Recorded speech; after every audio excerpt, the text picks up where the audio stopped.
Achievement Rabindra Sadan.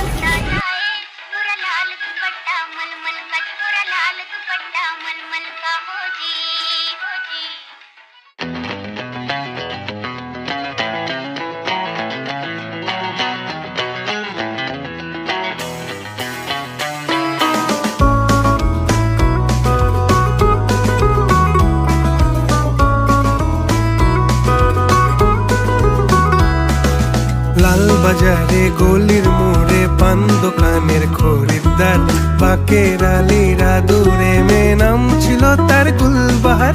লাল বাজারে গলির মোড়ে পান দোকানের খরিদ্দার,